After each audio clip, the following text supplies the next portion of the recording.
Hey everybody, welcome to the Magi Show. Today we have a special guest named Heather Arnold, and she's going to be talking to us about giants and megaliths, Connecticut stone circle she just visited, and her magical Aruba tours. And today's episode will be taking place on the supermoon. I'm just going to check our studio, looks like it's looking good. Got my magic jug of juice. Alright, all set and ready to go. Alright, first I'm going to read Heather's introduction here. Heather Arnold is a graduate of Syracuse University Newhouse School. She had a 10 years career in the television industry as a copywriter and as a marketing and sales executive in Los Angeles and Manhattan, followed by a 5-year career in pharmaceutical sales also in Manhattan. In the early 2000s, she was given the opportunity to move from New York to the Caribbean island of Aruba to start her own tour company, where her quest for historically accurate tours led her to the discovery of giants. And after a successful run with her company, Heather returned to New York, where she continued to pursue the history of the giants of the Caribbean, and begin detailing her findings in her book, The Island of the Giants, The Lost Race of Giants of Aruba, Bonaire, and Curacao. Heather is a curator of the Facebook group Stones, Bones, and the Paranormal. She currently lives on Long Island, New York, joyfully raising her amazing daughter, who is of Aruban descent. Alright, without any further delay, I'll use Skype here to contact Heather, and she was nice enough to be able to use Skype video for today's show. So wish me luck, and I'll get Skype going here, and we'll contact Heather. Hi, Leland. How are you? Oh, hey Heather. Thanks for being on the Magi Show. Oh, thanks so much for having me. It's so great to be here on your birthday. Oh, thanks. It's our pleasure for having you, and really excited for this one because I'm a big fan of giants and megaliths, so I've been looking forward to this show. Oh, no problem. Thank you, and I appreciate the invitation. I realized you were in Canada. I worked in the television industry for many years, and I worked for Much Music, but in the United States. So, yeah, I worked, so oftentimes we would have to go to the environment in Toronto and Queen Street West and go to the Much Music Video Awards. So I love Canada. I miss it a lot. Actually, I was hoping to go to the Winter Carnival that happens in Quebec City this winter. So with my daughter, I'm sure she would love it. So it's beautiful up there, and many mysteries there as well.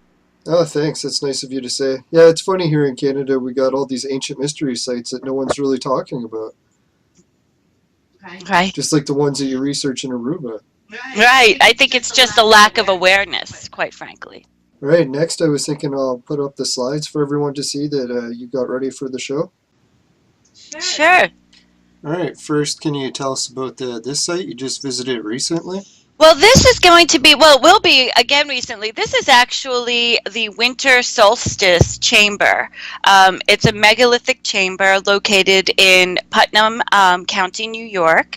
And what you are witnessing right now, it's called the Winter Solstice Chamber because on the winter solstice you will see a light event at the sunrise of the winter solstice. So here we are. So now we've been going to the winter solstice at this chamber for quite a few years, but now it's become like a mini Stonehenge. So the last time we were there was actually about 50 people there also enjoying the winter solstice, and we'll be going there again in for this winter solstice, I guess about 3 weeks to see this event occur. And what's great about this is, okay, so here you see the winter solstice chamber. This is the beginning of the light event. So you come here, and so this is a mountainous area, so you have to wait for the sun to rise above the mountains, and then for a brief moment, as the sun shines above the mountain, the light comes through this door and creates a rectangle directly in the center of the chamber.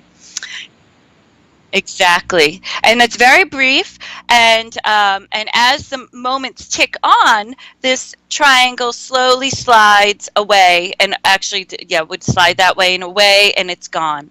But then there's another chamber. So you'll hike a little bit, and this is all off trail, so you have to really know where you're going.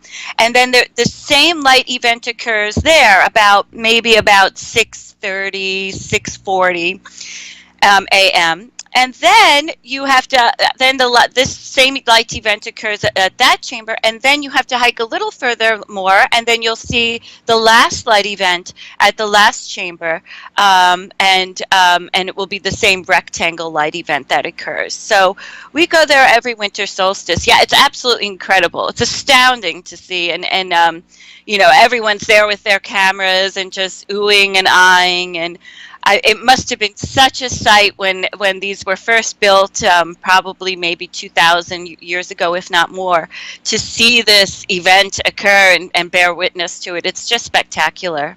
Absolutely, the solstice and the equinox, over and over and over and over, and some of these chambers do have light events at the equinox, and some of them have it only on February 2nd and on October 31st, and so some of them are following Venus, some of them are following the moon, so. And some of them follow Pleiades, and some of them follow Draco. So it's very interesting, and this is something, like you said, it's a thread that's woven around the world, throughout cultures, especially ancient cultures. It's very strange, and we each take turns basking in the light. Sitting. There's a stone there that you can actually sit on. And you can sit on this stone, and then this light kind of engulfs you as you sit on this stone. It's really very it's very powerful to be there, and of course the photos are amazing. And it's winter hiking, which is probably one of the coolest times to hike. If you're not exploring, it's not so much fun because everything's covered, but definitely easier to hike in the winter, especially off trail where these sites are, where I'm sure the site is that you found as well. Now, is this next one close by? Well, no, so this is further. So Putnam County, New York, just to give you an idea of where it is geographically, is approximately an hour and a half outside of Manhattan, north. So it's not very far from the city, and then you have these ancient megalithic sites. Now, this is a rock cairn, believe it or not. It's a mega cairn. It's massive. It's built atop bedrock. This is located in outside of Woodstock, New York, which is much further north. This is in the Catskill Mountain Range, and this is about 3.5 hours outside of New York going north. It's obviously about an hour and a half, 2 hours north of Putnam County. But these sites seem to be aligned.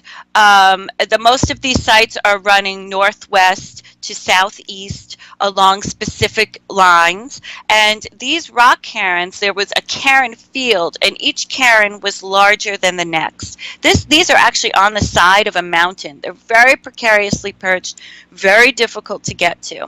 And the reason why they're built on bedrock seems to be for an architectural design piece that allows it to withstand freeze. So when there's freezing and contraction, etc., the water coming in, these rocks will stay put because they are on the bedrock.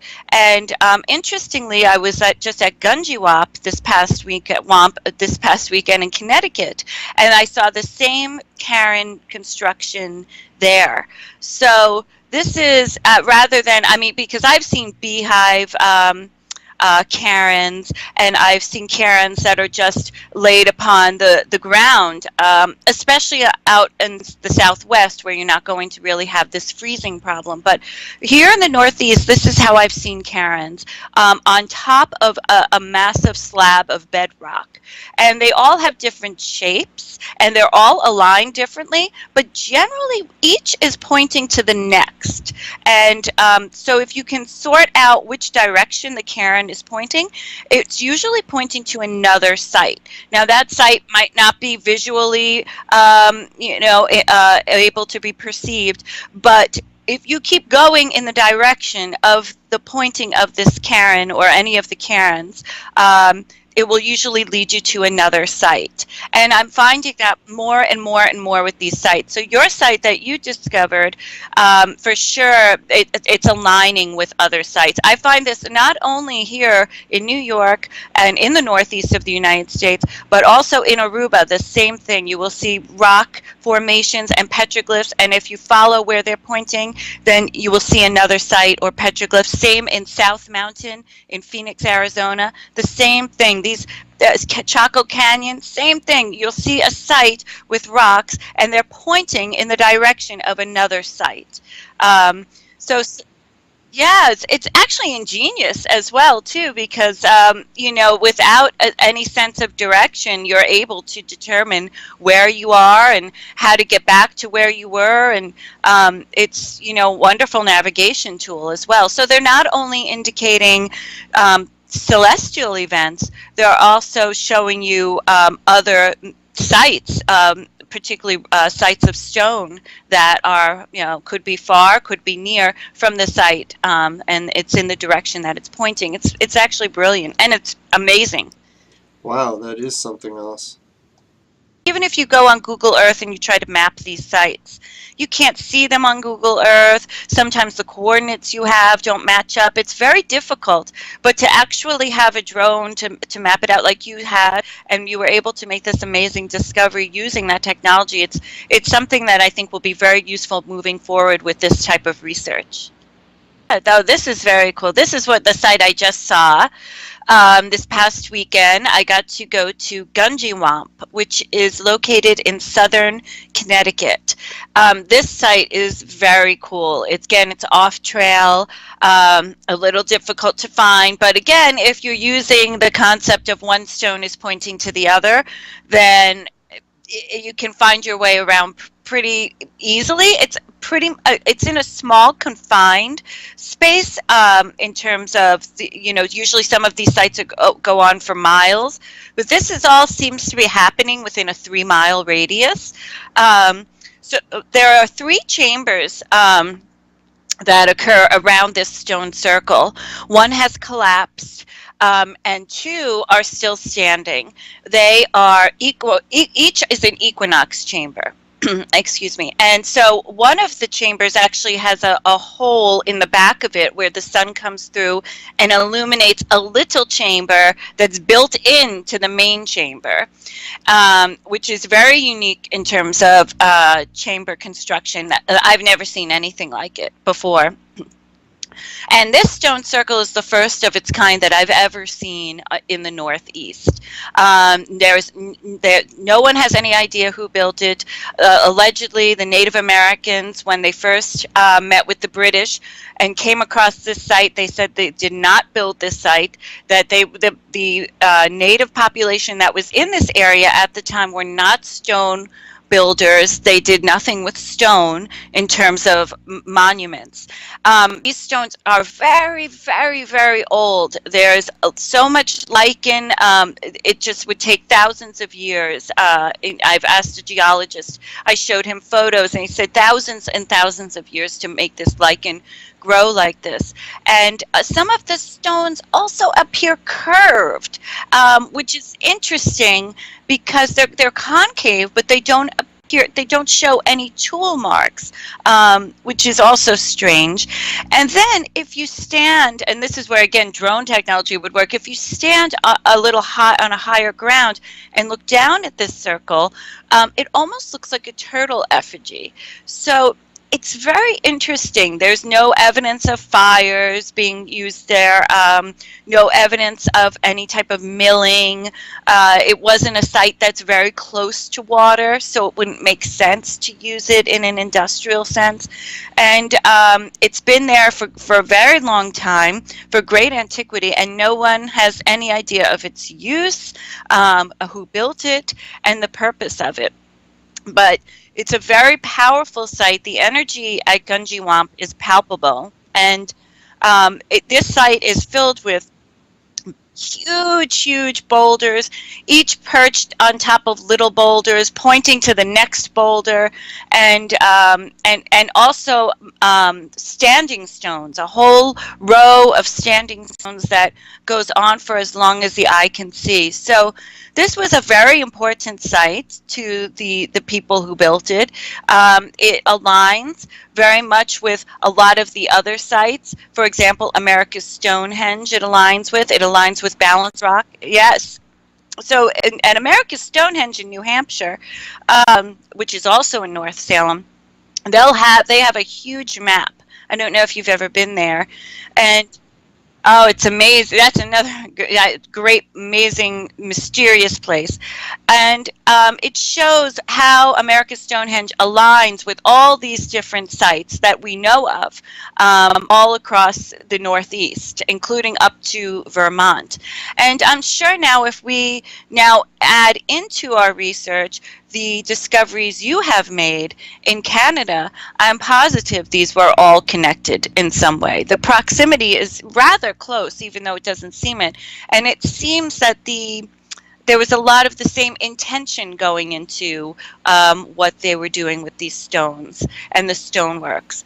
But this was the first stone circle I have ever seen in the Northeast. I have seen stone circles, particularly concentric circles, in Death Valley in California, but never of this size and never with stones of this size. And what we do feel, though, is that these stones were actually probably more above the ground at some point, that due to great antiquity, they have been just covered with debris, but that they were probably much higher, and this was probably much deeper than it is now.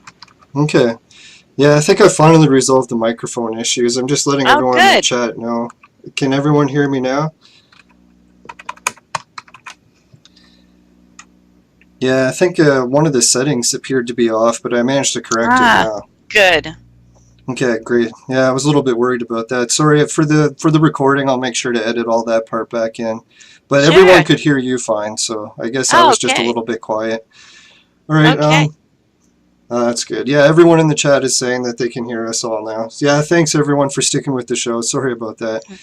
Okay, so yeah, these stone circles, man, like, yeah, they are incredible. And I can't believe, like you said, that it has the turtle symbology to it, because I just had a guest on the show last week who was in the Montreal area.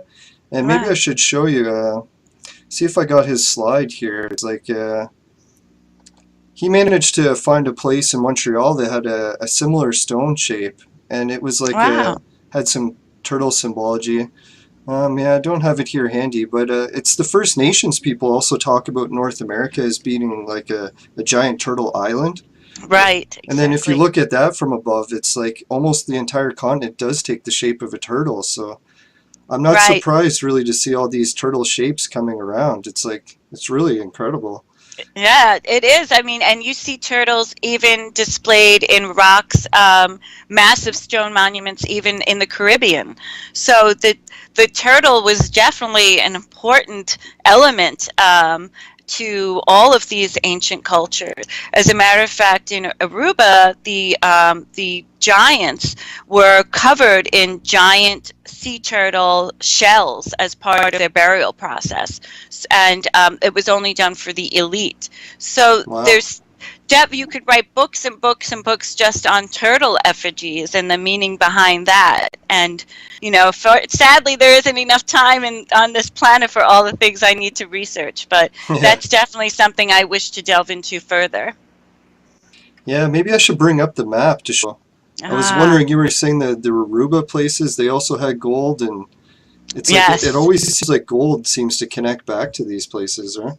They all loved gold. Yes, gold was their thing. And, you know, were they extracting the gold? A common thread among these ancient cultures. Yeah, it's neat. Zachariah Sitchin, I don't know if you followed his work at all, but he mentioned that the Anunnaki had a fascination with gold. Right. So it almost makes me wonder if it came down to that even at some point. Exactly. Might be. Yeah, so this is where he was researching up. Yeah, it's interesting that we find the naming symbology in there too. and it, even with the most curious one for me is Balanced Rock in North Salem, New York, which is a 60-ton boulder that is perched atop 6 little spikes of quartz. It points to America's Stonehenge, which is located in North Salem, New Hampshire. So when I was in New Hampshire, I said to the owners of America's Stonehenge, because it's a privately owned site, I asked them, why is it called North Salem here and the boulder is someone knew. Someone, when they were naming these places, someone had to be in on this, because how would you know to name this 2 towns the same name, and the stone is pointing directly to America's Stonehenge? It's very strange. And you see a lot of these strange names around, even these sites in upstate New York, like Cairo, which is not pronounced Cairo, but that's exactly what it is, and Phoenicia and Troy, and it's just very interesting why these names were chosen. No, another weird naming thing too is like that site that I researched up north with the Draco Stonehenge. It's like it's got a whole bunch of gold mining towns next to it, and one of them happened to be called Swastika. And I was like, it's almost like the ancient Aryan people were there a long time ago. And like, they're the ones that connect to the red-haired giants as well. So it's like, I don't know. It almost seems whoever's naming these towns definitely knows what they're talking about. That's for sure. Right. And yeah, I think that maybe someone passed on this knowledge, or maybe. It's just bizarre. Why? I mean, I don't think. Yes, this is Balanced Rock. This is 60-ton boulder. These are high quartzite stones that it's perched above, and it's been there for as long as anyone can remember. I think the earliest reports were from the 1600s by the Dutch, and the stone itself. They say it's a glacial erratic, but it actually wouldn't be a glacial erratic because, this stone is not found anywhere near this area. The closest it's found is 400 miles away in Canada. So if it were from Canada and brought through with the glaciers, it would not have been this large anymore. It would have been pretty much disintegrated. So to be of this size, it means that perhaps it was actually relocated from Canada and brought here specifically. Interestingly, there have been some experiments done under this stone, and people will put seeds, and they will put them under the stone. Then after they're under the stone for I don't know quite how much time, they will take the seeds, plant them, and the crops that are yielded from these seeds is greater than would have normally been expected. And the produce that is produced from these seeds is gigantic. Big ears of corn, giant tomatoes, something beyond what you would expect. So there's definitely an energetic field that occurs here. No kidding. Also, if you go up to it with a compass, excuse me, let me just take water for a moment. Sure. Yeah, I was just going to mention, too, it's like up north when we were looking at the Draco Stonehenge. Maybe I could bring up one of my slides quick. I'll just show you what we found is, like, I had never heard of these balance stones before, but Maya was familiar with them, and she said that was one of the hallmarks. So I'll just show the viewers what we found up there. That's no problem. It's here's one of the big rocks there, and it's got a balance stone under it. Right. Beautiful. And then this balance stone is almost like a pyramid shape underneath the rock. So they're maybe it was even propped up higher. I don't know if this is an earthquake area or. Well, I know. What did happen is the glacier ended up going through this area, but I'm pretty sure it would have been assembled after the glacier. Just because it's like a glacier would have completely destroyed them. But now some of the other professors researching it thought that it was like a different shape at one time. But I was figuring if they're still on the balance stones, I'm pretty sure that makes me believe that they're still at least relatively close to what the original shape was intended to be. I mean, I would think so. It's yeah, that's it, Balanced Rock. Did I send you that? Actually, I was on your Facebook page today, and Oh I yeah, happened to notice that sign, so I figured I would take yes. it and maybe read it for the viewers here. This, This was recently changed, just so you know, and you'll see what it was changed to. You'll oh, figure really? it out. Okay, it says this balanced rock is estimated to weigh 60 tons, and geologists refer to it as an erratic, and the boulder is composed of a type of granite that does not match normally or rock normally found in the vicinity, and it's thought to have been deposited here during the glacial period. And it has been suggested in recent years that this may be a dolmen or a Right. Celtic ceremonial stone used to memorialize the dead. Right. Yeah, So and this was recently changed. It never said this, but now it's the Historical Society has recognized it as a dolmen, and thinks on its own that it has a Celtic origin, which is a common theme. People believe that these chambers, these stones, are either Druid or Celtic. The reason being because particularly the chamber architecture is seen in the UK, actually not in the UK, in the Orkney Islands. oh, The nice. same chamber architecture. So that's why it's felt that perhaps there's some sort of Celtic or Druid connection. Yeah, I was looking at the research into the Canaanites, and they pretty much trace back to some Celtic origins too. So it's like we keep Right. seeing this red-haired people connection over and Yes. over again. Is it all right if I call you back one more time? It's like now that I got the mic set out, I think I need to do one more reset just to get it perfect. Absolutely, no Yeah, problem. I think it'll take just a second this time. Okay, All right, sure, no I'll be problem. right back. Okay, sure.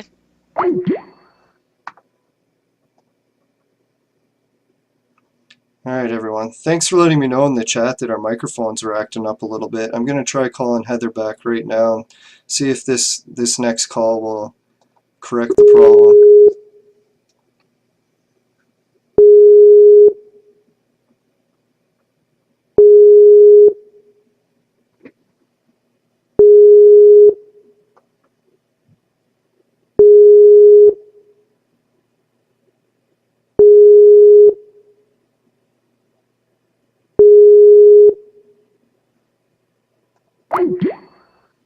And let's try it one more time here. Sometimes if I don't reset it completely, it's hard to connect. I'll just grab a quick drink too. Yeah, really appreciate Heather coming on and sharing all this information on the balance rocks. Sorry, I was getting some water. Oh, that's fine. I took the opportunity to get some water. Okay, great. I think you're sounding clear on my end, so Oh, good. I'll ask the viewers again if we're able to hear everyone correctly, but I think we're good to go. Good. All right, so yeah, those balance stones, it's neat how they had the Draco connection up north, and it also had Right. the balance connection. It's like, and then it all seems to connect back to these redhead people that can possibly were the giants. And I know a Right. lot of people hear the term giant and they're thinking like 5-story tall Right. people or something, but I'm more referring to people around like maybe 7 to 10 feet or so, or is that Exactly. yeah, that's about Yeah. the height you've heard too, right? Exactly. The Giants of Aruba, they say, could have been anywhere from 7 to 8 feet tall. This is actually a very curious petroglyph, and these petroglyphs are all over the island. Okay. They are, when I first saw it, before I researched this petroglyph in particular, I was like, wow, there's a 4-fingered petroglyph in this cave. Yeah. And then I started to do, and it's very interesting. It's a very complex one because it's like a brown, reddish brown with white outlining the edges, which is very unique, particularly to the Caribbean rock art. And so Aruba is distinct in that it has these distinctive rock art with 4 different colors. So Nice. when I started to do the research into scientific research journals, I saw that researchers were referring to this as the 4-fingered petroglyph. And there are others on the island that they also refer to as the 4-fingered petroglyph. I don't know if you're familiar with Julie Ryder. Yeah, Does yeah, in Maya Montana. introduced me to her as well, and I can't believe the dolmens and stuff they're Yeah. finding there. It's It's incredible. Incredible. It's so exciting. And she has sent me pictures of four-fingered petroglyphs that she has found in her area of research in Montana by the megaliths. And I have also seen four-fingered petroglyphs out west in New Mexico, in the United States. So Julie has told me that she was told by elders, native elders, that there were different types of humanoids on the planet. No kidding. And one of them had four fingers. Yeah, I've always heard of the extra finger, but this is the first time I've ever heard of one less finger. Huh? Yes. She even showed me pictures of petroglyphs in Montana with three fingers. She said there were three fingers, 4 fingers, 5 fingers, 6 fingers, and 8 fingers. So I've seen 6-finger petroglyphs out west, and now I've seen, through Aruba, I've seen 4-fingered petroglyphs too, which is just incredible, and they're very prominent.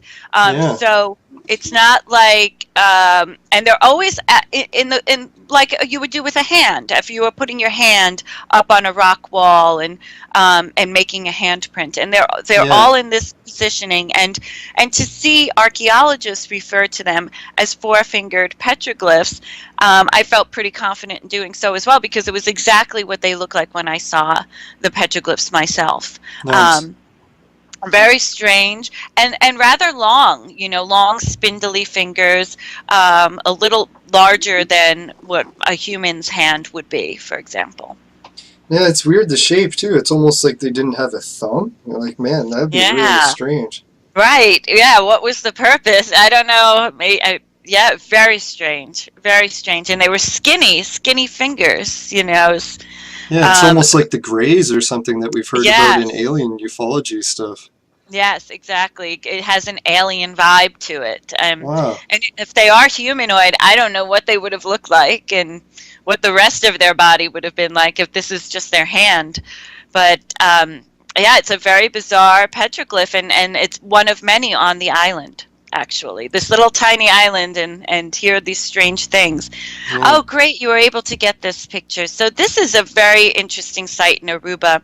This on the left, yes, that's Heiberg. That is allegedly an extinct caldera. I've had other researchers say that perhaps it's a mound. What's interesting about Heiberg, it's the third largest mountain on the island. It's directly in the center of the island, and it is composed of a stone that's found nowhere else on the globe except Iceland.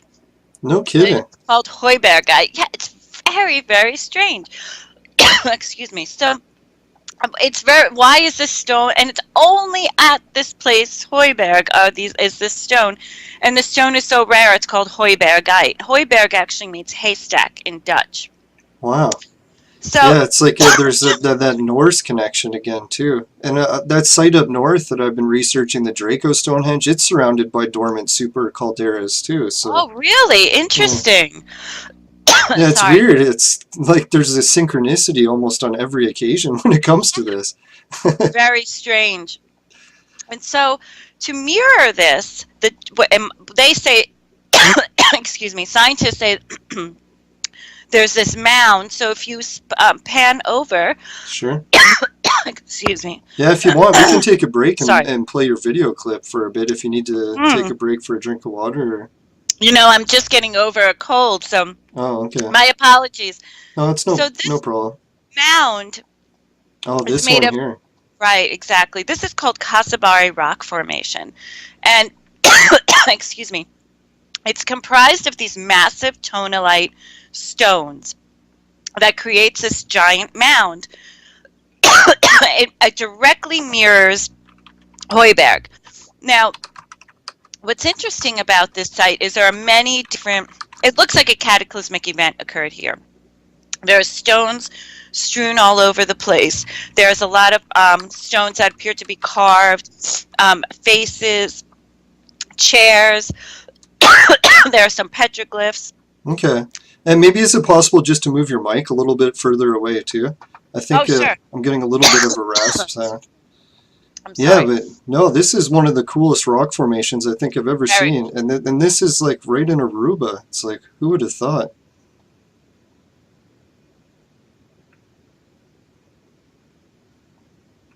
Well, I think I lost you altogether now for the mic. Maybe it Hello? disconnected. Yeah, there, you're back. Ah, okay, good. I think I hit by accident. I hit the button. Oh, that's fine. I'm sorry. So this is almost exactly half the size of Heiberg. Now, what's interesting about Kasabari is if you draw a line from Heiberg to Kasabari to another rock formation on the island called Io Rock Formation, it forms a perfect isosceles triangle. No kidding. Yeah, it's absolutely astounding. Oh, I'm so sorry. My phone is ringing. I'm sorry. I hope you don't hear that. No, we can hear it a little bit. If you want to answer it quick, I can just put up another slide here to compare. Or... Oh, no, that's okay. It's never anything. But thank you, though. Yeah. So the Kasabari Rock Formation, Io Rock Formation, in my opinion, were constructed. And they were constructed... Wait, hold on a moment. Let me just take care of the phone. Hold on, please. Yeah, that's fine. I'll go to another slide here. It's like, man, I still can't believe the connections here that Heather's mentioned about the super caldera. It's like I wish I had my slides here ready to do those. Maybe I'll get them for the end of the show. So this site, it's incredible. You could spend years just at Kasabari researching this. But when I saw that all these sites, and these aren't just the only 3, there are many other sites on the island. Okay. They continually are forming triangles, giant geoglyphs on the Earth. Now, this corresponds with my other hypotheses, which is that there was a worship of the female in the form of the Divine Mother that occurred on these islands, particularly Aruba, Bonaire, and Curacao. You'll also see female worship in a lot of the northeastern stone sites as well. Some of the sites, particularly in Vermont, will have a triangle light event that occurs. Sometimes you'll see like triangle stones. The triangle represents the female. So the worship of the female in the form of the Divine Mother is the oldest religion on the planet. Nice. It goes back millennia, and I've been to India, and in India they still, each little town, rural town, they still have this worship of the divine female. It's a very interesting religion, and it has to do with fertility. It has to do with really a matriarchal society, essentially. Yeah, it's almost like the opposite of the Egyptians always had those big obelisks for male stuff, and then now we have the female version for this. Exactly. And so that's why when you see all these triangles, because also the giant burials were in the shape of isosceles triangles, where the giants were at the angles and they were in the supine position. And then the average statured native population formed the lines of the isosceles triangle.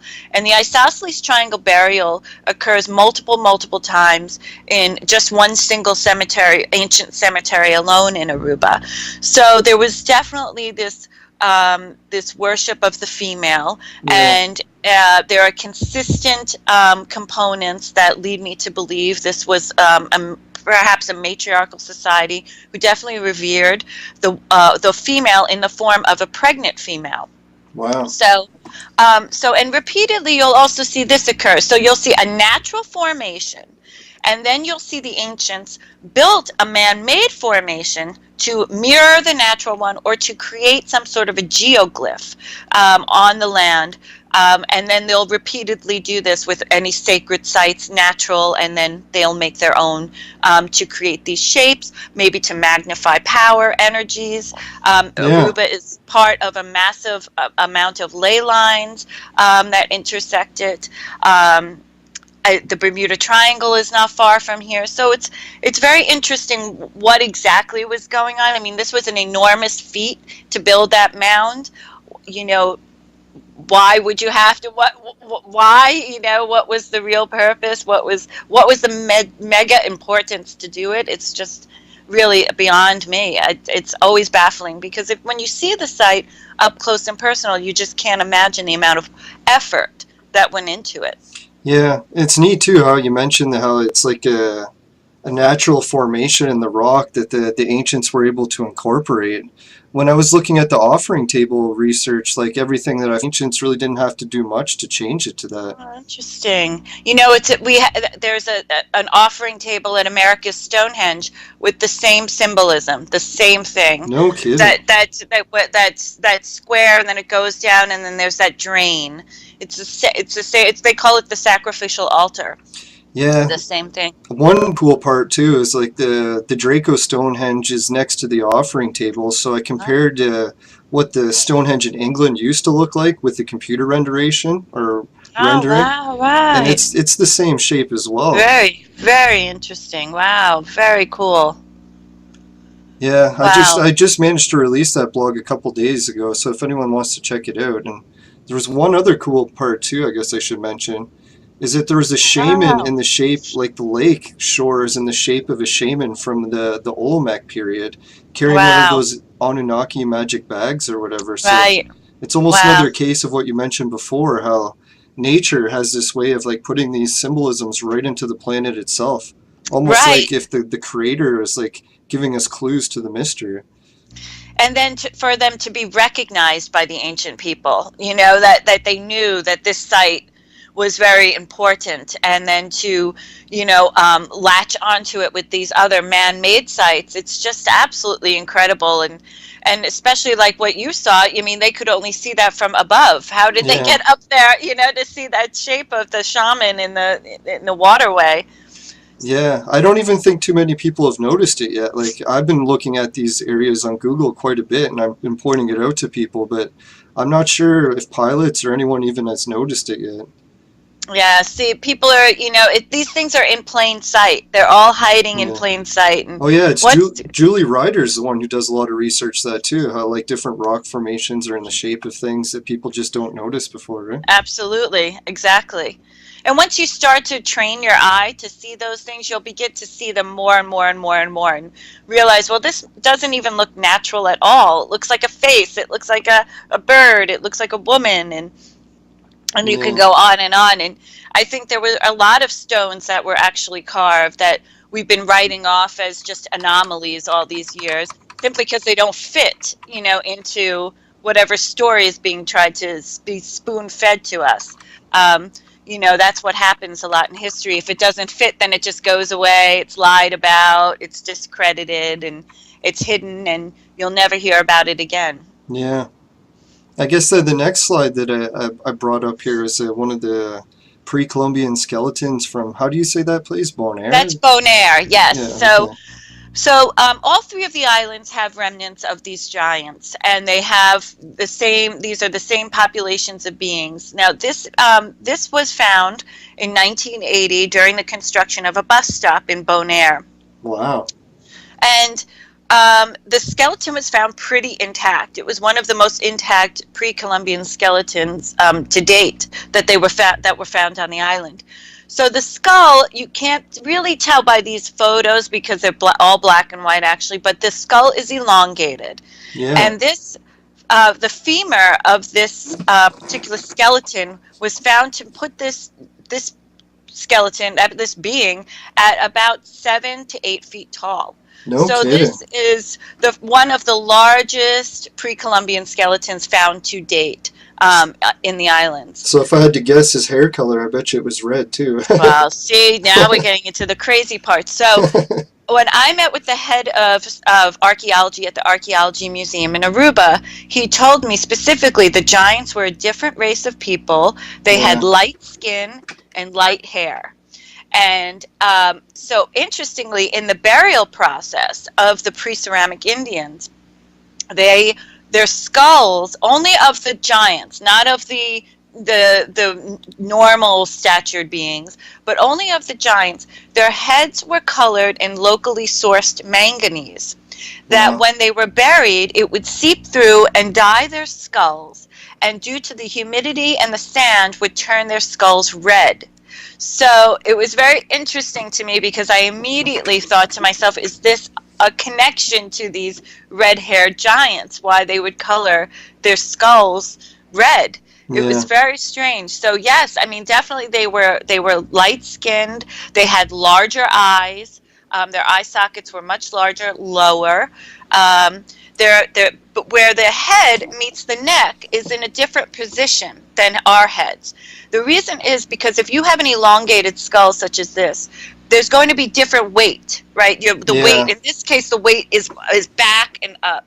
And so you can't have your skull sitting the same way as it does with our skulls. That spot where the spine goes into the skull is positioned differently, and where the mandible connects to the skull is also different as well. The entire anatomy of these skulls is different. Not entire, but a large portion is different from Homo sapiens sapiens skulls. Yeah, one of my theories is it almost seems like we're looking at like how evolutionists are always trying to trace back to find the missing links between people and what is it called, Neanderthals. Right. And then you look up on Wikipedia what the description of Neanderthals was, and it says that they also had light skin and red hair too. Right. So it's like maybe that's what we got here is the missing link. Right. Or even the Homo erectus. I mean, Homo erectus were giants. I mean, they were over 8 feet tall as well, and they were around the Homo sapiens, Neanderthals, Homo erectus were all hanging around at the same time. So. Yeah, who knows? This could be a missing link between all three, even. Yeah, I mean, it's weird too. Like, I don't know. Some people associate these red-haired ancient giants as being the elites or sort of like the royalty. And then you happen to notice that, what is it, one of the Rothschilds, I think Jacob Rothschild, his pictures, he almost has the same elongated skull shape, so I don't know if that's a coincidence too or what. It's very weird because I was reading an excerpt from it was a researcher came from the Netherlands to look from Gouda, actually, to look at two giant skulls that were unearthed in 1966. And they were unearthed in Aruba but housed in Curacao. And he came over, he was an archaeologist, and he looked at the skulls, and he said, and they were elongated, and he said, the shape of the skulls reminds me of the 16th century nuns of Gouda. They too had elongated skulls. So believe it or not, I scoured and researched and in the library, online, looking for any paintings of a 17th century nun from Gouda in the Netherlands. And I did find a painting of one. Yeah. And you can't really tell. She does have something coming. She is a nun. Oh, usually the nuns at that time just were wearing a white cloth, but she had like a thing coming out of the back of her head. I don't know. I will put it in the book and leave it up to the reader to decide, but it is interesting that there was some, correlation between people who lived in the not so far past who actually had elongated skulls as well. So was this all sort of a type of bloodline, some sort of connection? This residual, population of beings that still do exist? I don't know. Yeah, and it's weird how we came across like the two different kinds of red-haired giants, like the ones that had the double rows of teeth and stuff. Right. Yeah, that is really weird. And that, I can't figure that out. And same with the giants have 6 fingers and 6 toes, and I don't know. It's just strange. And, 75% of the population in Chaco Canyon had 6 fingers and 6 toes. Yeah. I was trying to figure it out too, and I was looking at like the possibility that Cain was using that offering table way up north that I've been researching. And the bloodline tables that come from Irish history or the ancient pagan stuff, they talk about how Cain's bloodline was on like North America's side. Well, it could be with my theory. And that Tubal Cain eventually made his way back to the Holy Land and secretly had children with Noah's side of the family. So there was almost like two different bloodlines of red-haired giants at one point, and then they merged back into one. Wow, very interesting. Yeah, so I was wondering if maybe that could be the clue that we're looking for as to why we keep seeing more than one type of red-haired giant. Right. And you're interesting you bring up Ireland. I mean, there's a whole theory that the ancient Egyptians were really from Ireland. Yeah. And when I was speaking to an archaeologist about the giants in Aruba, he told me he thought the giants could be Egyptian. So that would still, now if you're Egyptian, but then they're still from Ireland, that would still, connect it to this, the ancient Irish. Well, there was the excavation that was done in Egypt where they dug up, I think it was originally coined 1 million red-haired mummies, but I doubt it was really that many. But wow. So there is a history of red-haired people being found in Egypt, and I wonder if maybe some of the things going on in Egypt where they're hesitant to do digs and stuff is maybe because of that, right? Like, yes. I know it's like a lot of people aren't going to want to research the history of the people that used to live in the place they live now just because it might make them uneasy, sort of thing, right? Right. No, well, I found out what happened with the Canaanites people too. Like it even talked about in the Bible how they had to destroy the Canaanites or these red-haired giants because they were worried that they would teach people. Wow, so interesting. It's like what were these red-haired giants going to teach us that was so dangerous? Right. And then I had Bible too, how the Bible people say was based on the cuneiform. Well, those people that could teach us could read both. Wow, very interesting. Great research. Yeah, and then they also had the golden idols and the fire worship, and then they were using cuneiform, so we can almost get a better idea of like how these people got wiped out and by who and what was the reasoning. It was basically, I think, the war between the ancient pagans and modern religions. Right. Well, that would make the most sense, exactly. I mean, the same with the giants in Aruba. The last known interaction with the giants was in the late 1500s. There are Franciscan monks who keep trying to go over to Aruba and Curacao and Bonaire and baptize these giants. Yeah. And every time they would make it to the island and build a little a little church, and then the next thing you know, the giants would destroy it. And this went on and on and on. And finally, in the late 1500s, I think about, 1540, 1550 actually, the Franciscan monks finally said they had converted the giants on the islands of the giants to Christianity. So I don't know if that's true or not, but definitely, yeah, that could have been the beginning of the end of the giants at that point.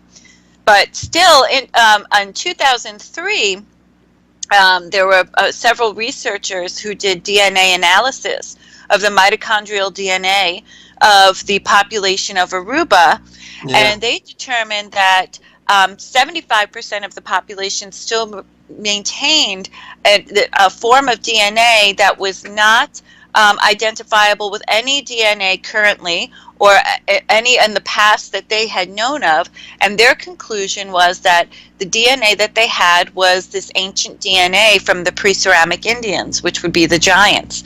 So, so that would mean that the giants really still live on in the Aruban people today. No kidding. Also had red hair and of the European halo groups or halo groups. Right. So that was pretty wild. And yeah, very. I don't think a lot of people are talking about that too often, but we'll see maybe in the future. Right. Yeah, there's so much that could be done, but I definitely think there's a connection between all these different people. Yeah, and then the site where that Draco Stonehenge is located right next to Gold, and it goes down a major riverway. Wow. One of the towns along that riverway was called Magog, and this Magog place is a First Nations word that meant a large expanse of water, almost hinting at that the Magog people that were there used to come from like a faraway land, like across the ocean. Wow, very cool. And then I traced what happened to the Magog people, and it turned out that the First Nations tribes had issues with them because they were stealing babies and they were doing some sort of cannibalistic ritual that extended their lifespans, but they would kill the babies and eat their brains. So that's like one of the most horrible traditions you can imagine. And then you look at the people from Babylon, and then their name Babylon was like baby split in two also, and Wow, they right. were known as doing the awful sacrifices of babies too. And then in ancient Europe texts, they talked about how the Magogs were into cannibalism and romance novels. And then yeah, then the Bible was talking about how it was one of Noah's grandsons that was named Magog, and he was one of the Wow. 7 foot tall giants too. So Wow, very interesting. yeah, it seems like Eh, we're getting a lot Wow. closer to figuring out, I think, who these red-haired giants were, where they came from. It almost seems like they're the ancient pagans and that they came from Babylon or Mesopotamia, right? Right, exactly. Yeah, they could have. Now, all of them were not, violent. The giants in Aruba, Bonaire, and Curacao were not violent. Yeah, I The think that only was time, the First Nation legend said that it wasn't until they started doing the cannibalism that it got out of right. hand. And then it was like demons were possessing them after they were doing it for too Wow. long. So originally, I guess they were nice people before it came to that point. And it makes you Right. wonder what drove them to that. Maybe it was the Great Flood that wiped out a good portion of their population. They had no choice, or I don't know what it could have been, but or maybe just the Yeah. temptation of immortality, right? Yeah, I've done a lot of research, believe it or not, on cannibalism, No and kidding. yeah, I'm fascinated by it because I think it's just such a bizarre thing, and how who came up with it? Why would you think about it? But it's definitely because, for example, at Chaco Canyon, there's in New Mexico, there's tons of evidence of cannibalism. So, I mean, they were continually, I mean, mounds and mounds and mounds of bones that were cannibalized. They have that Jeez. have teeth marks on them, and so when you research, how much nutrition can you get from a human, you really can't get much nutrition from a human as a human.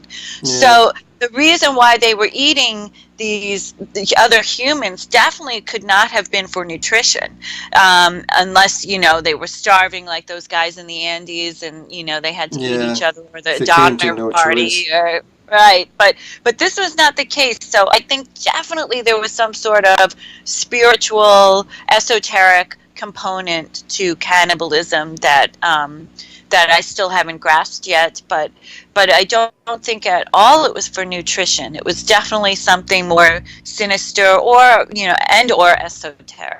Yeah, like there's some modern tribes, I guess, even still on the planet today that were doing cannibalism, and they thought that it was something to do about gaining the knowledge or the powers of the people that you ate. But it's a difficult subject to research, so I haven't really touched it very much. But I just wanted to No. put up a slide here too that some, I guess, Egyptian drawings used to show the Canaanite people as giants with red hair too. Oh, So very interesting. it's not even just the Bible or the European history or the First Nations history. It's also the Egyptian history that was talking about that connection also. Wow. And isn't it weird too that the Thracian people that used to live in Bulgaria, I guess Maya hasn't always agreed with me on it, but they showed a lot of frescoes where they had red hair too. So this red hair Wow. empire was really massive at one point. I think it stretched all Right. the way from what is it, today's modern Syria to Portugal. So it's like Well, almost all the Mediterranean, really. Well, no, and then I'm going to be going to Easter Island in April, and don't forget the ancient Easter Islanders, the Moai. They had red hair, Oh, so really? yes, so they were connected to the Paracas. What Brian Forrester believes, that the elongated skull beings of Paracas, Peru, were connected to the red-haired giants of Easter Island. And the Moai, when you see the Moai with the red, little, what looks like a hat on their head, that Yeah, really is supposed to represent their red hair. no kidding. Yeah, so it's another piece of the puzzle. Now, I'm almost wonder too, because like Hitler talked a lot about the Aryans and talked about how they had red hair. So maybe that's another of the big stigmas here is people don't want to be touching the research that the Nazis used Right. to do. It's like we're definitely not Right. trying to endorse any Nazi theologies No. here, but it's like amazing how they were so accurate when it came to their ancient research. It's like they came up with some of the best theories that we're still looking at today. Right.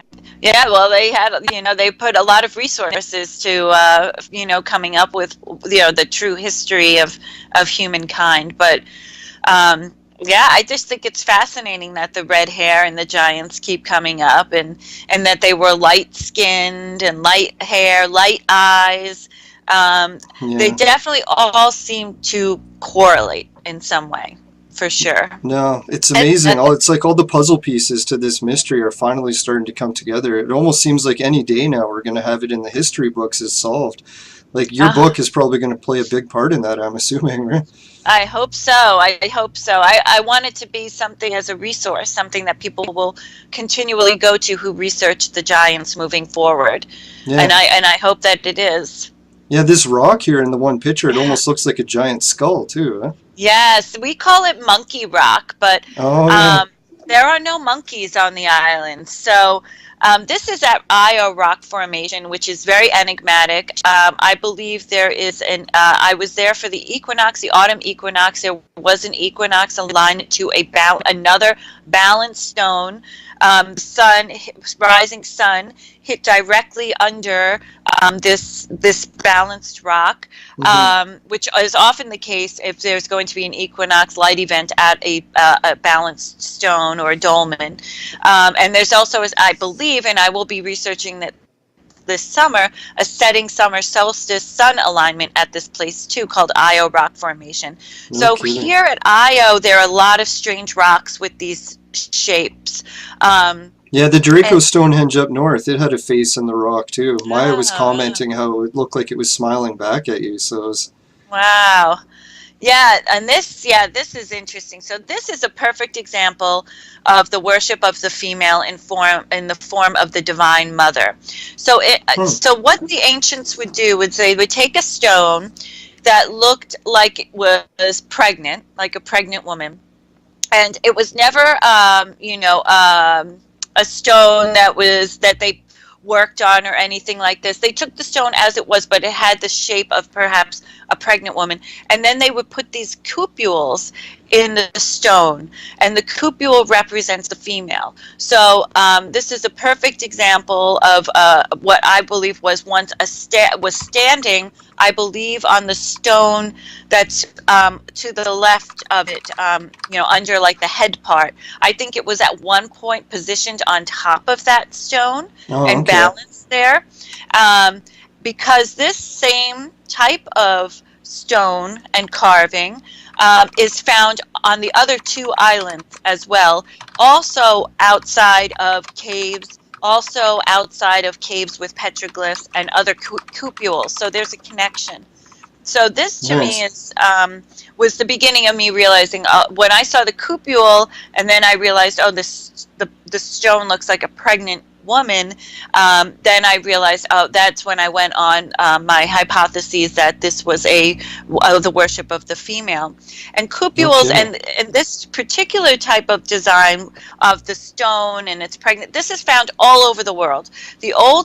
Cupules are the oldest form of rock art. The oldest cupules were found in Western Australia. They're over 400,000 years old. Oh, so that'd be like Neanderthal time then, right? Exactly. So probably even before that. But I noticed the Facebook, or what is it, the Wikipedia entry put Neanderthals at about 400,000 years old. So, is that what they're saying? Yeah, okay. Well, I think it ranged between 400,000 and then I guess all the way up to close to modern times. Right? Yeah, I think it's even older, quite frankly. But yeah, who is it? Michael Cremo likes to talk about how there's like research that goes back for millions of years, even for people, right? So maybe that is possible. Yeah, I don't know, but I know in India, it's the same thing is happening with the cupule, with the stone that looks pregnant. Yeah. I mean, it's just all over the globe, the same theme of these cupules in these stones. Yeah, I don't have any questions yet from the viewers, but a bunch of them have been commenting that this is an awesome show to have on the full moon and the super moon. Yeah, that's right. Yes, that's right. Great. Yeah, and then they're thanking us for doing such a great show, so just figured I'd let you know that. Yes, thank everyone for watching. I appreciate it. Yeah, I really appreciate everyone for tuning in. I think this is the most viewers I've ever had for a live show, so your work is definitely really popular. Great, thanks. Good. So this is a cool place. This is called Kaneshito. This was the most sacred place of the Giants of Aruba. Now you'll see, it took me 7 years to get to these caves. And finally, No kidding. a year ago, I got into these caves. It is such a treacherous climb. It's very dangerous. It's an unprotected archaeological site. You would think it's protected just because it's probably about 250, 350 feet up on a limestone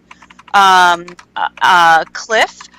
But once you get up there, it's very strange. I mean, it's really like Indiana Jones style. You're on your belly. You're climbing through massive cobwebs. The bats are flying at you. It was just so cool.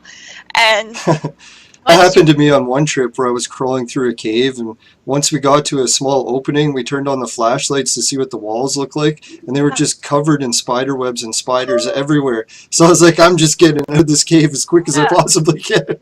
It's for me, I had to keep going because I knew there was more I had to see, but I came out and I had a whole hat of cobwebs on my head. It was just really gross. And then bat poop all over me. It was disgusting. But jeez, yeah, even some of the viewers commented that the red-haired giants, or at least redhead people, have been found in like mummies in China too. Yes, I forgot to mention that. That's right. That's true. That's right. Yeah, so you were crawling through these caves and... Right. So now each of these caves had a specific purpose. So the one on the far right was just for drawings. So there are petroglyphs in there that literally look like they were painted yesterday. Like really well preserved, right? So well preserved. And in that cave is also the pregnant woman petroglyph, which again solidifies my belief that this was a culture who worshipped the female. And it's a female figure with what looks like a baby in her womb. And archaeologists have referred to it as the pregnant female petroglyph. So that cave was very specifically just for what I would assume is some sort of ritual, definitely something esoteric and spiritual. Then the cave in the middle was the burial cave. In that cave were found the burials of giants. And this burial was very interesting. This, by the way, the oldest burials perhaps on all three islands were found in that cave, about 5,000-year-old burials. And what happened in this cave is there was a giant in the center buried with a giant slab of limestone on top of it, the grave, which is still there today. You could still see where they dug out all these bones, by the way, when you go in that cave. Yeah, it's very cool. And the giant was in a supine position with his or her head painted with this ochre color. And then the average size Indians came out like spokes in a wheel. And so that happened. There were 3 giant skeletons found in that cave, and that's how the burials were set up, with the giant holding the prominent position, which is how you would know that they're of an elite status, aside from their different anatomy. Yeah. Again, they had elongated skulls, very large statured bodies, and they also have shovel-shaped teeth, which is another strange anomaly. Yeah, I've never heard of shovel-shaped teeth before. They're like, I'm trying to get it, like scoops, like little, it's very strange, big teeth that are like scoops. Very strange. Wow. And then the cave at the end was just for living. That there was nothing no burials, no drawings at the cave in the end. And then there's actually a cave around the other side that I have not gotten to yet, and that was for living. So in there they found shell middens and other things that showed that they were living. I was just going to say, have treasure hunters have been going through these caves, or is there still artifacts laying around? Or there's still artifacts laying around all over the island, but sadly, because what happens with a lot of these small little islands is unless you have a museum or some sort of setup to preserve these bones, these artifacts, what's going to happen? Someone from Europe will come in and take it and put it in their museum or put it in their home. Someone from New York will come and put it in their museum. And so what's happening is a lot of these artifacts are just missing. They're gone. And I'm actually working with the government of Curacao right now, and the government of Aruba, and the government of Holland, to repatriate some of these skulls back to their native countries. Yeah. I'm No, it's a currently. shame that they're gone, and they should go back to the rightful places, right? Absolutely. But even more importantly than going back to the rightful people and places, in my opinion, is once they get them, to put them on display for Yeah. all to see. Not in the basement where no one can see. Let's not put them in a drawer in the basement of the museum, but put them out so that all humans can see what the human race looked like. I mean, what Yeah. our story is. This is all of our skulls. This is all of our story. It reminds me how the Vatican archive has a library in the Yes. basement, and they keep it off limits, and it's like they went around collecting history books from all over the world and just hid it from everyone. Like even Yeah, the Mayan codexes, people ponder if the Spanish never really burnt them all, but they're actually, a lot of them are sitting in the Vatican archive. So absolutely. yeah, it would be nice if maybe the Vatican and all these other museums finally give us the ancient history, but people have been looking for so long. You know, it's funny you mentioned the Vatican, because in the 1500s there was a Franciscan monk named Pedro the Martyr, Yeah. and he talks about receiving from one of Vespucci's expeditions to Aruba, receiving a femur bone of a giant. And he documents this, and he says that he sent it to the Vatican to be Wow. researched, and it never made it to the Vatican, and it was lost. And that was the end of that femur. I've not been able to trace any further information on that femur. So Yeah. there is this kind of black hole that occurs, with all these artifacts, and they just seem to disappear. Yeah, I just got a question from the audience here from Daniel, and he was wondering, like I was wondering this question too, is like the DNA studies, have they been done on the skulls? I remember, who was it? Was it Brian Forrester was trying to get DNA done on there? Right. Did Yeah, anything ever come of that, or? Brian Forrester did receive DNA results from the skulls in Paracas. So I think he got Yeah. it from the hair, the red hair of one of those skulls, I believe. And it came out that the DNA was partially Homo sapien, Okay. but that there were other components that were not identifiable with any human, or past or present, as of now. Jeez. So it could I be wonder if did they trace it to any locations, like maybe hinting that it came from Mesopotamia at all, or I guess I not don't that much. Right? think it went that far, but I know there were further tests going on, and Yeah. I know that maybe Brian will roll out those results. I think it Oh, yeah, takes I hope quite so. a lot of time to get to these answers with DNA testing, but the initial findings were that there were partially Homo sapien and partially some unidentifiable DNA. Yeah. Yeah, it reminds me of what was it Zachariah Sitchin said before he died, that once we did a DNA test on the Anunnaki remains or some of these elites, that it was going to shock the world. Like, he almost knew what it was and he never told anyone. So Wow. it's like maybe the shocking the world thing was that it was going to confirm some of what the Nazis were working on, because that would be really shocking. But I don't know what else he could have been referring to when he said it would be that shocking, right? Yeah, and why don't we know? I Yeah. want to know. Sometimes I go up to these rocks when I'm hiking. I'm like, can you just tell me? Tell me.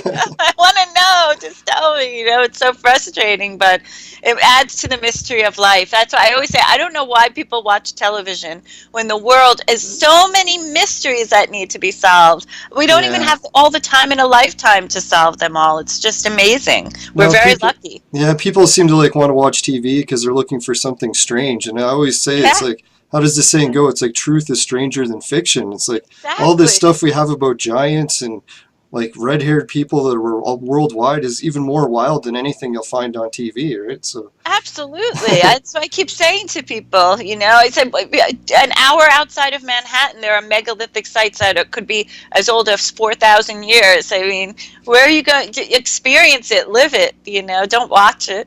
yeah, no, that's true. I guess did you want to take a quick look at the video clip that you brought too? I guess we're getting close to Oh, the end of the show. I don't yeah, want to keep you sure. too long because Yeah, no, I know. we've already been going on an hour and a half now. Yes, and it's your birthday. I'm sure you have big plans for the No, evening. it's no big deal. My plans are pretty much going to be watching a hockey game, so it's not too Oh, bad. cool. That's fun, though. All right, so I'll just throw in the video quick, and I guess Sure. it never had any audio to it, so Yes, I didn't take audio because this was for research. I was doing a research trip in Aruba okay. this past August. All right, so I'll play the clip and we can talk Sure. as it goes. Yeah, it looks So, like little drill hole marks in it. Or, right. So these are more cupules. So I put my iPhone 6 at the base just so you could tell for the for size, oh for yeah, scale. scale, yeah.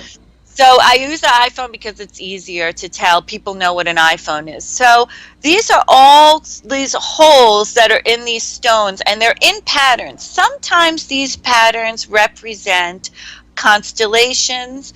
Sometimes they represent births. Sometimes they represent the females. Sometimes they represent animals.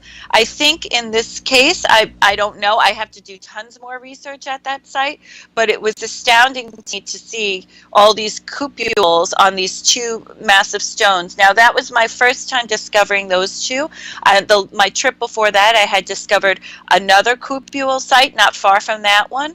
And at Io Rock Formation, there are two other cupule sites. So these are ancient sites. I wish they were being roped off. I wish they were being protected. But in the meantime, people walk by them. They don't know what they are. So that's the good news, I guess. Yeah. I was actually hesitant to even release that information because I got nervous that people would damage them. But I did tell the archaeologists in Aruba that my findings. So they're aware of everything I'm doing. And thankfully, they respect my research and consider it part of their research as well, because there are Yeah. only two archaeologists there, and clearly this is an island, even though it's only 20 miles long, that deserves a team of experts researching nonstop, until we Yeah. figure it all out, at least get some answers. But Yeah, yeah, it's amazing. yeah, I was just gonna say that's one of my biggest concerns too. Every time I find something up north, like the Draco Stonehenge or these offering tables, and then I go back up there, and I'm always paranoid as someone came up since I've talked about it and destroyed it or tried to loot Right. it, or Right. it's hard to decide whether or not you're going to tell people or not, right? But Right, and a lot of people, even if I find out about something, I'll say, "Oh, where is this?" And people won't tell me, yeah, and I respect that. I understand that their intent is pure. They want to protect these sites, and since scientists aren't helping us, and no one is saying, "Yeah, before we wrap up the show, maybe I'll just go over the last of the questions that the audience was trying to get in. sure." Um, yeah, another one was asking another question here. Oh yeah, here it is. Is there a connection between these giants and the mounds in the USA? So I guess maybe that Yes. was a reference to the serpent mounds, maybe. Or, Or the mound builders, yeah. in Oh yeah. Ohio, which I'll be going out there too next year.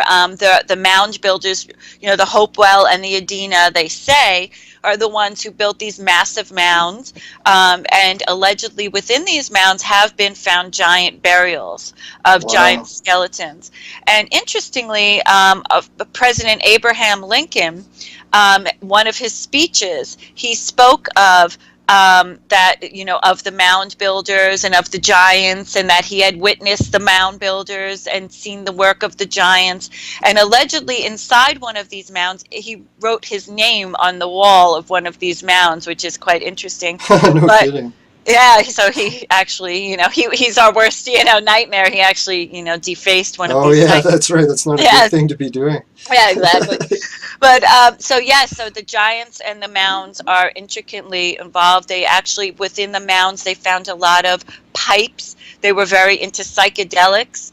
No kidding. And they were big pipes, like giant, like massive pipes that they were smoking out of with long, No, I'm mouth. glad you mentioned the psychedelic thing because the ancient offering table up north, it had the Amantia muscaria mushrooms growing next to it. Oh, So those were wow. the red and white ones that And then I Right. guess they're shamanic as well. I'm definitely not going to be Yes. trying them because I heard they're poisonous also if you don't Yes. prepare them correctly. So don't recommend any of the viewers to be trying the mushrooms next to the offering tables. But yeah, there's definitely a shamanic connection in so many of these places too. Right? Yes, yeah, definitely. I think, yeah, I think there were very spiritual people that were doing something on a level that we're still not able to grasp, and going into these altered states. I mean, the same thing in Aruba. There's a psychedelic mushroom there as well that the shamans were consuming and No going kidding. on some sort of vision quest. So it definitely seems to be, again, another common thread, going into these type of psychedelic hallucinatory states. Indians usually had, what was it, opium, so that was another one that they were holding. The Canaanites were holding on to the lotus flower. And then the ones from Denmark, I'm not sure what the shamanic Oh, ones for wow. those were, but yeah, it's amazing how, yeah, each one of these cultures had the shamanic stuff going on. Yeah. I Very guess, too, strange. you wanted to mention something about your tours that you have coming up, an announcement, or? Yes, thank you. Yes, I started a tour. When I lived in Aruba, I owned a tour company. So I took Cool. tourists around Aruba, and on private Jeep tours or Harley Davidsons, whichever they preferred. And so now, I did that for 5 years, and I moved back to the United States. So now I have started a tour company called Magical Aruba Tours. I'm going to be offering my first tour for the summer solstice 2018. Nice. So it'll be probably a 6-day tour. Right now I have it at 6 days. That's about enough time with travel. And I'll be working. I've already contacted the archaeologists at the museum, and they're going to take us to certain sites that are kind of off limits. They're going to give Wow. us a private tour of the archaeology museum. I'm hopeful what we can get in the basement, which I have been in the basement of the archaeology museum there, and it is so cool. The coolest stuff is in the basement. And Nice. then I have my dear friend is a park ranger. We'll do a couple of hikes to some of these ancient sites, as well as another rock formation that I found, which is entirely made of greenstone, which is a whole other, a whole other show. Is this the greenstone? Itself is just very strange. And then Wow. also to these other rock formations we will do tours of. And also I'm asking anyone who comes on the tour if they would like to participate in a little research of mine to witness the setting summer solstice sun alignment that I believe will occur at our rock formation this summer solstice. If they wish to, I would love for them to be a part of that research. Nice. And I have, lots of meals planned at great local places. You'll definitely feel like a local when you're traveling.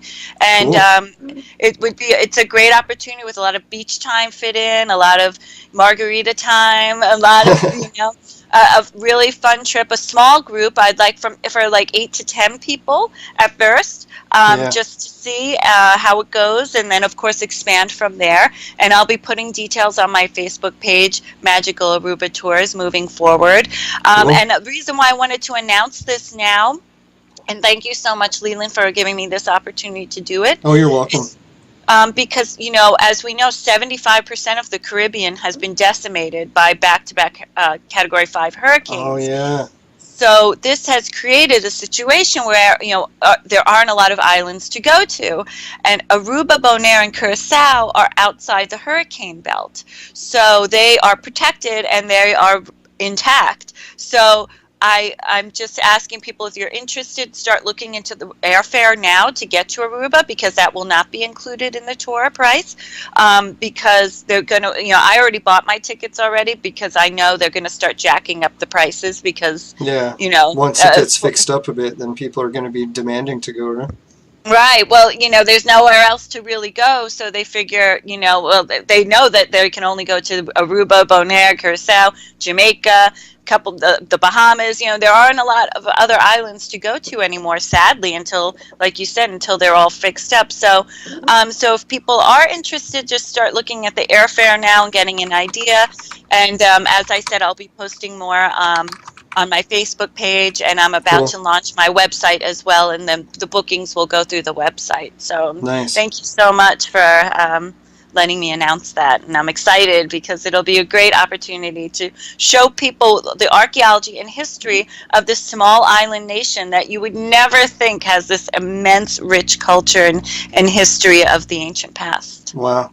Well, yeah, I tried to announce the tours for you too, actually. That's why I was having a bit of technical difficulties, is I had everything set up for another show I did called the X Zone, and it's like one of Canada's biggest paranormal shows. So I mentioned to check out your website and the Magical Aruba tours.